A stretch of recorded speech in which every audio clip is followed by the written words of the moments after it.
Bonjour et bienvenue sur Anatomie avec Abdoulaye. Nous sommes au laboratoire d'anatomie de la faculté de médecine et de l'odontostomatologie de l'Université des sciences, des techniques et des technologies de Bamako.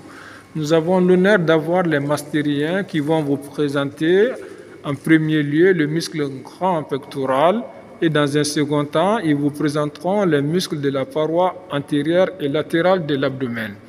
Vous avez la parole. Bonjour chère assistance, je m'appelle Karamo Okuate, étudiant en Master 2 d'anatomie et étudiant en 7e année de médecine. Bonjour, je m'appelle Mohamed Soumaré, étudiant en 6e année de médecine et j'ai fait le Master 2 d'anatomie. Bonjour, je m'appelle Sediba Keita, j'ai fait la 7e année de médecine et je suis étudiant en Master 2 d'anatomie. Aujourd'hui, nous avons l'honneur de vous présenter le muscle grand pectoral, et les muscles et quelques muscles de la paroi abdominale. Pour commencer, les muscles de la paroi abdominale sont au nombre de 7 qui ont en commun 6 caractéristiques qui sont les suivantes. Ils participent à former la caisson abdominale. Ces muscles participent à former la caisson abdominale. De 2, ces muscles sont des muscles plats. C'est des muscles plats. De 3, c'est des muscles qui relient le thorax au bassin. De 4, quatrième caractéristique, c'est des muscles qui sont disposés sur 3 plans.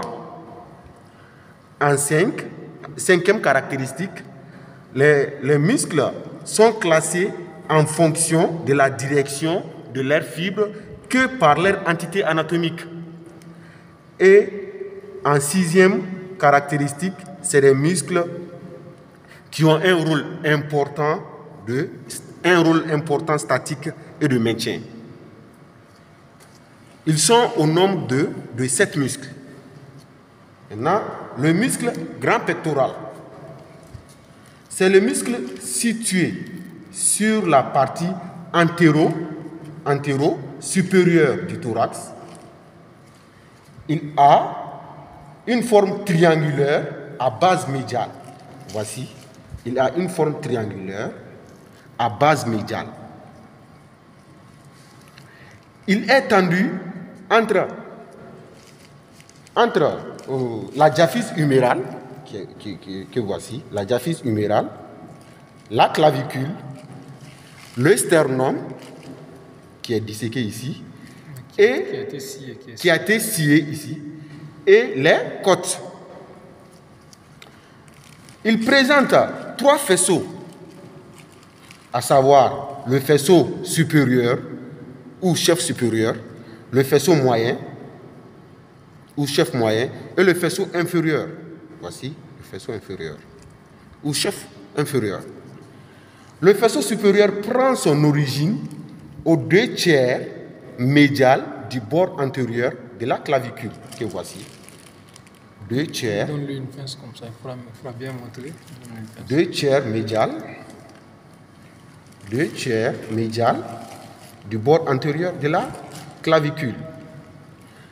Ensuite, le faisceau, il se dirige en bas et en dehors. Ce faisceau-là se dirige un peu en bas et en dehors, en position anatomique classique. Le chef moyen ou faisceau moyen se dirige en dehors.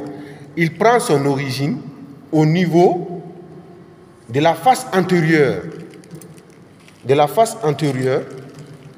Un peu en dessous de la crête oblique du sternum, du manubrium sternal, et la face antérieure du premier et deuxième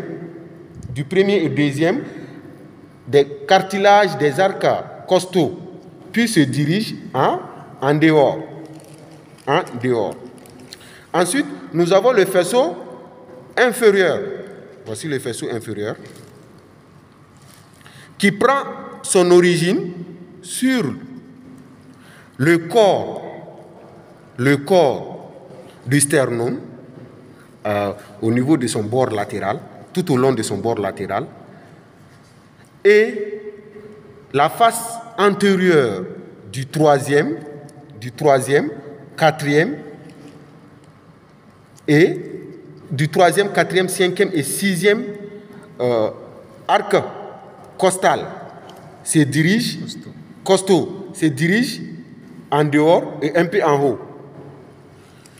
Ces faisceaux viennent se lier par un tendon aplati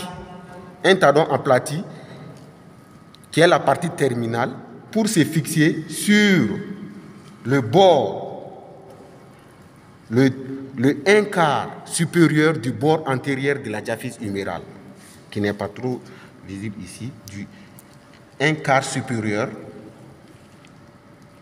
du bord antérieur de la diaphyse humérale. Ok, super.